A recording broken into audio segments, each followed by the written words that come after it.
ఇప్పుడు ఎప్పుడైతే ఈరోజు నిర్మాతలంతా హైదరాబాద్లో లేరండి, బాంబేలో ఉంటున్నారు. బాంబేలో ఇక నేను ఇక మరి ఎక్కువ మాట్లాడితే చాలా మళ్ళీ కాంట్రవర్సీ చేస్తారు నన్ను, కానీ బేసిక్లీ అందరూ బాంబేలో ఉంటున్నారు. బాంబేలో వెళ్ళి ఆఫీసుల చుట్టూ తిరిగి అగ్రిమెంట్ల కోసం అక్కడ సినిమా కన్ఫామ్ అయితే కానీ ఇక్కడ సినిమా స్టార్ట్ కావట్లేదు కదా.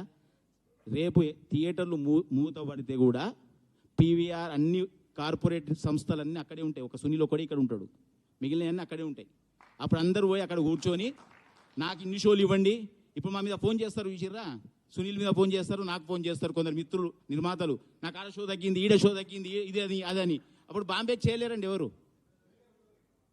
సునీల్ ఎన్ని ఉన్నాయి సునీల్ ప్రాపర్టీ, మిగిలిన ప్రాపర్టీలు అప్పుడు ఈయన కూడా పీవీఆర్కి ఇచ్చేస్తాడు. ఇదంతా ఎందుకు, నేను కూడా రిటైర్మెంట్ తీసుకుంటాను. అవును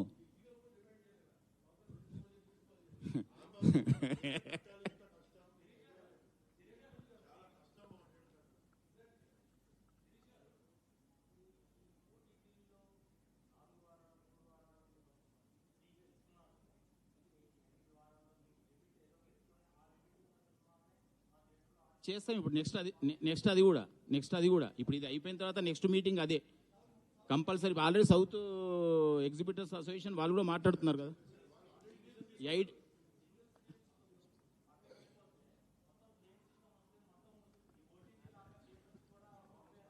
100% డౌటే లేదు. మరి అది జరగద్దనే కదా మూడు భాషలు తెలిసిన మనిషిని, 3 రాష్ట్రాలు తెలిసిన మనిషిని, 3 దగ్గర సినిమాలు తీస్తున్న మనిషిని, అందుకని ఇక్కడ నేను వచ్చి కూర్చున్నా. సార్ శిరీష్ గారు ఒక్క నిమిషం, ఇప్పటిదాకా జరిగిందంతా కూడా ఒక చూసే ఆడియన్స్ కావచ్చు, అభిమానుల్లో ఒక మిత్ కావచ్చు, అంటే వాళ్ళకి ఒక అభిప్రాయం ఏర్పడవచ్చు, పెద్ద సినిమా విడుదలవుతున్నటువంటి క్రమంలో ఇదంతా కూడా చేస్తున్నారు అనేది మీరు క్లారిటీ ఇచ్చారు.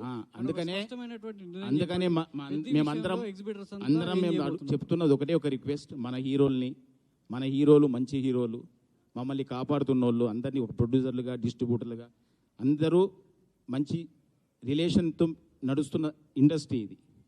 ఇక్కడ ఎవరిని అంచడానికో ఎవరిని టార్గెట్ చేయడానికో చేయట్లేదు. ఇది బతుకు పోరాటం.